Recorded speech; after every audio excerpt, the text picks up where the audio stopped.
The life of billionaire philanthropist Richard Langley was nothing short of a dream. Lavish parties, luxury cars, and a sprawling villa in the heart of Los Angeles. He had it all. But what truly mattered to him wasn't the wealth or the status. It was his family, his legacy, and one priceless possession that had been passed down for generations. A stunning heirloom ring, a symbol of his family's history. Little did he know, that very ring was about to be stolen, and the person behind it would shake his world to its core. It all started on a seemingly normal Tuesday evening. Richard had just returned home from a charity gala, his mind still on the lives he had helped that night. But the moment he stepped onto his grand estate, something felt wrong. The front door was slightly ajar. His security system, one of the most advanced money could buy, was disabled. A chill ran down his spine. This wasn't a mistake. Someone had broken in. As he walked through his dimly lit home, his worst fears were confirmed. Chaos surrounded him.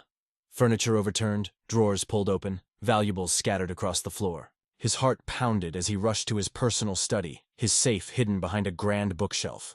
The door was wide open, the lock expertly cracked, and then the sinking realization hit him. The ring, it was gone. This wasn't just any theft. Whoever had done this knew exactly what they were looking for. The question was, who? And more importantly, why? The police arrived within minutes, led by Detective James, a seasoned investigator known for his sharp instincts. "Mr. Langley, I need you to think. Is there anyone at all who would want to take that ring from you?" the detective asked, his eyes scanning Richard for any hidden doubts. Richard shook his head. "That ring is more than just jewelry. It's a part of my family. And whoever took it, they knew exactly what it meant to me." The investigation began. Immediately, but answers were nowhere to be found. No security footage, no fingerprints. The thieves had vanished without a trace. But just as Richard was beginning to lose hope, the real mystery began. His phone buzzed in the middle of the night. A private number. He hesitated before answering. "Mr. Langley," a voice crackled on the other end, deep and distorted. "You'll never see your family ring again, unless you do exactly as we say." Richard's grip tightened on the phone. "Who are you? What do you want?" "Meet us. Midnight. The old warehouse on 5th and Main. Come alone, or the ring disappears forever." And just like that, the call ended. No explanation, no demands for ransom, just a location and a warning. Richard knew he couldn't trust them, but he also knew he had no choice. The family ring, his legacy, was on the line. What he didn't know was that the person waiting for him at that warehouse would be the last person he ever expected. Richard sat in his study, gripping his phone, his mind racing. The distorted voice still echoed in his head. Midnight. The old warehouse. Come alone. He knew this was a trap. Whoever had stolen the ring had planned this carefully. But he also knew he couldn't just ignore it. That ring wasn't just a family heirloom. It was a symbol of everything his family had built, passed down through generations. Losing it wasn't an option. Detective James paced the room, watching Richard closely. "You know you can't walk into this alone," he said, his tone firm. Richard exhaled sharply. "I have to. If I don't, they might disappear with the ring forever." James folded his arms. "And if you do, you might not walk out of there at all." Silence hung between them. Richard had spent years making powerful allies, but he had also made enemies. People who envied his success, people who wanted to see him fall. The fact that the thieves had taken nothing else, just the ring, meant that this wasn't about money. This was personal. James finally spoke. "If you insist on going, at least let me have my team close by. Hidden, ready to move in." Richard hesitated, but he knew James was right. He gave a small nod. "Fine. But I go in alone." As midnight approached, Richard drove to the warehouse district. The streets were empty, the city lights barely reaching this forgotten part of town. His heart pounded as he pulled up to the old warehouse, its rusted metal doors standing tall like silent guards. He stepped out of his car, his breath visible in the cold night air. The moment he stepped inside, a single overhead light flickered on, casting long shadows across the vast, empty space. He took a cautious step forward, his eyes scanning every dark corner. Then, from the shadows, a figure emerged. Richard's breath caught in his throat. It was his brother, Alexander. For a moment, the world seemed to freeze. Richard had spent years believing they were close, that despite their differences, they were family. But the look on Alexander's face wasn't one of regret. It was something else. Something calculated. Surprised? Alexander said, his voice smooth, almost amused. Richard's hands clenched into fists. Where's the ring, Alexander? Alexander smirked, pulling the small, ornate box from his pocket and tossing it casually between his fingers. You always got everything, he said, his tone laced with resentment. The family name, the fortune, the admiration. And me? I was just there.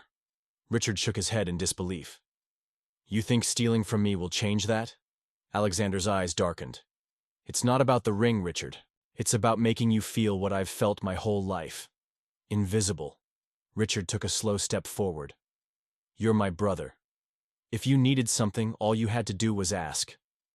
Alexander let out a bitter laugh. Ask? And live under your shadow forever? No. This was the only way. Before Richard could respond, a noise echoed through the warehouse, the sound of approaching footsteps. Richard turned just as another figure stepped into the dim light. A man Richard didn't recognize. Tall. Sharp eyes. A dangerous presence. Victor, Alexander said, nodding to the newcomer. Richard's chest tightened. It wasn't just Alexander. There was someone else pulling the strings. And now, he was caught in the middle of something far bigger than a stolen ring. Richard's pulse quickened as he took in the presence of the stranger. The way Alexander addressed him, the confidence in his stance. It was clear Victor wasn't just an accomplice. He was the one in charge. Victor stepped forward, his sharp eyes locked onto Richard. You came alone, he said, his voice eerily calm. That's good. It makes this easier. Richard's jaw tightened. If this is about money, you already took enough. Just give me back the ring, and we can all walk away. Victor chuckled, shaking his head. Money? No, Richard. This isn't about that. Your brother wanted to hurt you, but I see a bigger opportunity. He pulled out a sleek phone and turned the screen toward Richard. Live footage appeared, showing several armed men surrounding Richard's car. You're worth more than that little ring. Richard's stomach dropped. This wasn't just a personal betrayal anymore. It was a full-scale setup. He glanced at Alexander, hoping for hesitation, some sign of regret. But his brother just looked away, jaw clenched. You're making a mistake, Richard said, keeping his voice steady. This won't end the way you think. Victor smirked. Oh, I think it will. A single sharp noise shattered the tension, the screech of tires outside. Suddenly, the warehouse doors burst open. Flashlights cut through the darkness as LAPD officers stormed in. Drop your weapons, Detective James's voice echoed through the space. Chaos erupted. Victor reached for something inside his jacket, but before he could act, officers tackled him to the ground. Alexander froze, his eyes wide in shock as officers surrounded him. He looked at Richard, and for the first time, his face wasn't filled with anger, it was fear. Richard stepped forward, locking eyes with his brother. It didn't have to be this way. Alexander swallowed hard, but said nothing as the officers pulled his hands behind his back. He didn't fight. He didn't protest. He just looked defeated. Detective James approached Richard. We traced the call, he said. Had to wait until the right moment to move in. He handed Richard the small, ornate box that had been dropped in the scuffle. Your ring. Richard opened it, staring at the family heirloom resting inside. He had expected to feel relief, maybe even victory. Instead, all he felt was exhaustion. He turned back to Alexander, who was being led toward a police car. As he watched his brother disappear into the night, Richard exhaled deeply. The betrayal stung, but deep down he still hoped Alexander would find his way back. Walking toward His car, Richard slipped the ring onto his finger. It was more than just an heirloom. It was a reminder of his family's history, of what was almost lost, and of what truly mattered.